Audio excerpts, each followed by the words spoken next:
You're tuning into Black and White Sports on YouTube. The no-holds-barred truth on sports. The main event starts. All right, Black and White Sports supporters, let's talk about Shedeur Sanders, or more so, some comments from him, a little reaction, something that even I've got to admit, even me, I was surprised by. I was. And it kind of tells you that Kevin Stefanski's not quite sure how to read the room, that he isn't aware or realize. And look, we gotta be honest. The Browns never win that game, I don't believe, or at least it's much tougher to win that game if Myles Garrett and the Cleveland defense doesn't have 10 sacks. I think we're all aware of that. But there can be more than one game ball to go around, and I was floored when I saw this. And look, a lot of people are like, well, the Shedeur Sanders performance was mid. Well, I mean, look, I'm not judging Shedeur Sanders on the same scale as I'm judging Patrick Mahomes. If Patrick Mahomes goes out there and has the performance that Shedeur Sanders just had, I'm shitting all over him. I'm not going to lie to you. It would be an awful performance. But for a guy's first NFL start on the road, and you get a victory, and you don't blow the game, and you get a touchdown, you show a lot more self-awareness on the field, pocket presence and poise than you have previously. Yeah, I'm going to praise you for that because you over-exceeded my expectations. And, so, yeah, comparably speaking, was it a mid-performance?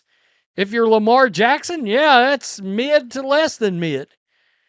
But if you're a rookie in his first start, I think he did pretty well. Now, if we're sitting here this time next year, and you're 11 for 20 for 209, a touchdown, an awful pick, then you're going to catch some real hell from me.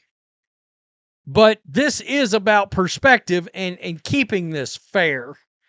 Some of the takes I'm hearing out there all over the place, I'm like, you got to be shitting me. I got to admit, I was like, say what? What am I listening to right now? Whoa, okay. Shedeur Sanders dropping bars after his first NFL start. Let's go. But there's no excuse. You got to go out there and perform. Like, there's no choice, there's no question. Nobody cares if this was 1 week of prep. Who cares? So a lot of people want to see me fail, and it ain't going to happen. It ain't going to happen. But it's okay. A lot of people's hating that. I don't know why he has to bring up a lot of people are trying to see me fail, blah, blah, blah. But the part he said about no excuses and nobody cares, he's not wrong. That's the right attitude to have in all this.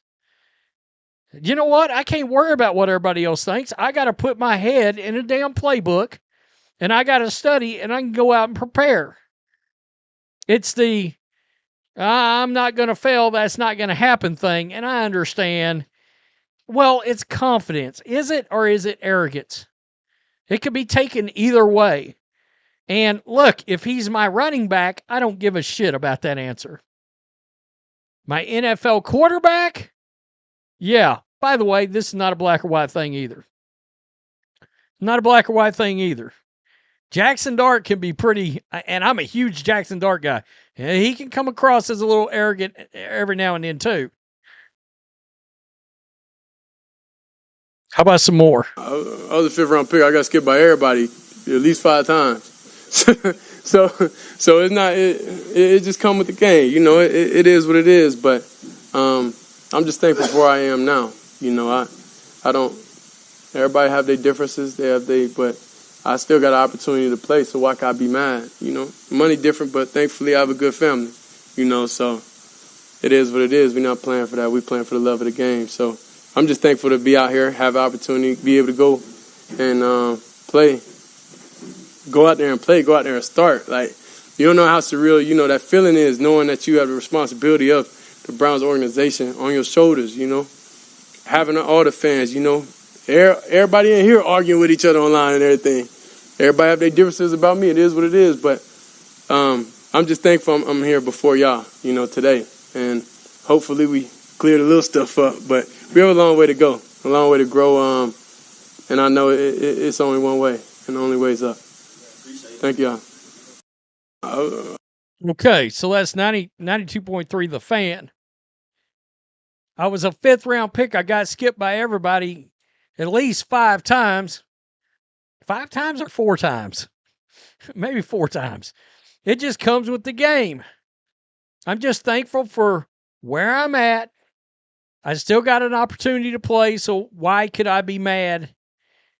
I will say this. He looks really comfortable out there on the field. All right, which is a rare quality to have. It was something that Sam Darnold struggled with. He only figured that out in the last 3 years. Those Jets years, remember seeing ghost? And it's early. I mean, this could go south real fast for Shedeur. But again, you see that. Shedeur Sanders just became the first Browns QB in 30 years to win a start. Now, this is what everybody's talking about. Hey, how about that road win?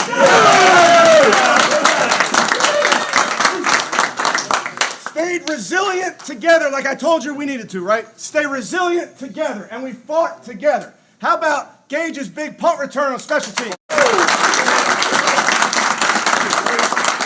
How about Corey, every single time you're out there pinning those guys doing your job? Great job. Offense wasn't perfect. How about that big play by Sam at the end? IB, huge play. Q, huge play.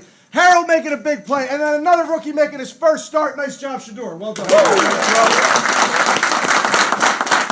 There's that old saying, save the best for last. How about that fucking defensive performance? Holy is what I have to say about that. 10 sacks by our defense. 10 sacks. Okay? I got one ball in my hand. Okay, I got a guy, he's got to get a cold every week. Okay, he had a cold this week. Wasn't feeling himself. 3 sacks, which gives him 18 on the season through 11 games, which breaks his own Browns record. Myles Garrett. Come on, man.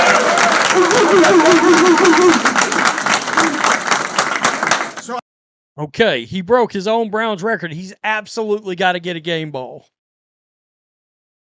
I'm not going to sit here and lie to y'all at all. I was shocked Shedeur Sanders didn't get a game ball.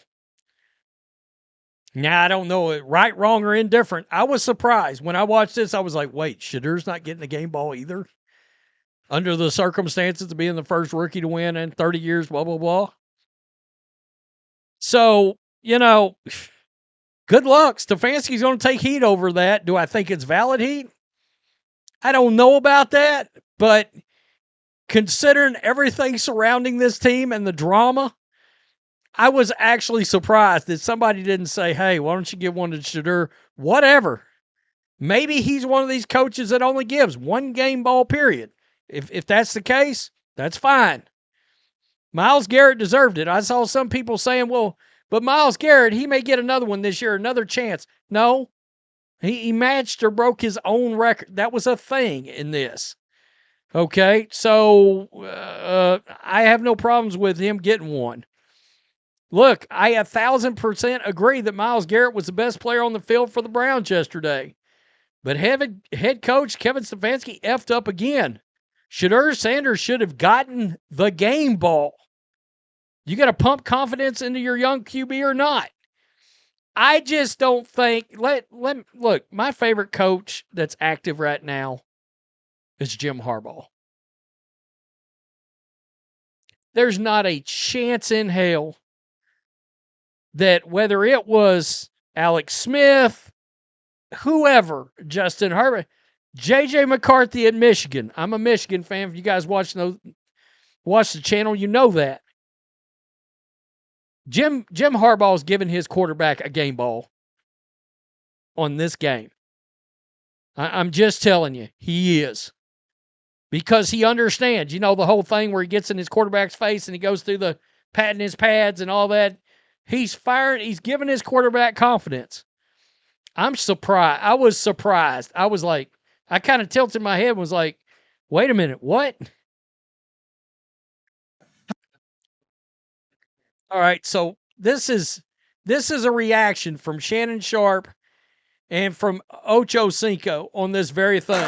Hold on. A Yeah. guy making his first start. A Yeah. guy that you didn't really want to start. A guy that you didn't even want in your organization. Right. And that's all he get. Great job. Well, he yeah, he don't get no game ball? Nah, he don't get no game ball, Unc. That wasn't his pick. That's not what they want. They don't want him to succeed. You know that. And no disrespect. The owner told you to himself. Even the head coach's guy is Dylan Gabriel. We all understand that. Listen, didn't Shedeur make history tonight? Yes. First Browns quarterback as a rookie to start and win after what? Since what? 17. I mean, you got to think about it, Ocho. They've had 42 starting quarterbacks since 1999. Right. No quarterback making his first start. Yeah. The last 17 has said we didn't get it. They didn't get it done. Yeah. Listen. That ain't worth the game ball, Ocho. It's clear as day now. It's clear as day. Like, I mean, we've been going back and forth about this over and over, that nitpicking here and there, and people say, oh, they hate, they're not hating. Oh, Dylan Gabriel. Listen, all that, we know what the play is. The writing is on the wall. It's always been on the wall. When the owner came out and said what he said about this not being my pick, this is brother Drew Berry, right? Is that how you say his name? Andrew Berry. Andrew Berry, excuse me. Andrew Berry, it was his pick. It was his idea. I mean, we know what it is. All right, I'm gonna stop right there. It's Jimmy Haslam's pick. I mean, I don't give a fuck what Jimmy Haslam got to say. That was his pick. And if the coach doesn't realize that, I'm sure Jimmy Haslam is happier than hell this morning. I mean, he's got a guy that gets this much attention as his franchise quarterback. And you would think Stefanski would be like, look, if I can coach, I think they got 5 games left. I was looking at the schedule earlier. Let me just Brown schedule 2025. You got 5 games. Well, hold on. Let me click that. No, you got 6 games left. 1, 2, 3. I mean, there's 3 potential wins on the schedule if you play them tough and your defense shows out. I mean, does Stefanski not want to keep his job? Maybe he doesn't want to keep his job at this point. I don't know. I mean, am I outraged that Shedeur Sanders didn't get a game ball? No. If I was the coach, would I have given him a game? Yeah, I would have. I'm not going to lie to you. And I was shocked he didn't get one. But I don't think all teams are set up the same either. Like, when I was growing up, one person usually got the game ball. One. All right? But we've seen multiple cases where 3 or 4 game balls are given out a game to various people on the team. A lot of times it's the defense, and then the quarterback will get one, and then somebody else. I was surprised Shedeur didn't get a game ball. I was. Do I think it's odd? Yeah, I do. I do think it's odd. Do I think Kevin Stefanski hates the kid? No, I don't. He shouldn't, because it may be his only path to keep this job. I don't know. There is wild takes on all sides of this issue. Seriously, I don't think there's a conspiracy. I just don't buy it. I just don't buy it that there's a conspiracy. I don't know why this has turned into a race issue. I don't. It's crazy. This is one of the craziest stories I have talked about in nearly the 6 years of a black and white sports existence across, all 3 of our sports channels. It is polarizing. My boy John Root, he's getting torched over there because, he's calling out things he don't appreciate. And it's turned into, I mean, I just don't see it being a race issue. I don't get it. But I didn't think the Angel Reese thing had to be a race issue. And it turned into a race issue. I still don't understand that either. Peace. I'm out. Till next time. Thanks for watching the show. Be sure to like, comment, and subscribe. Be sure to tune in next time on Black and White Sports.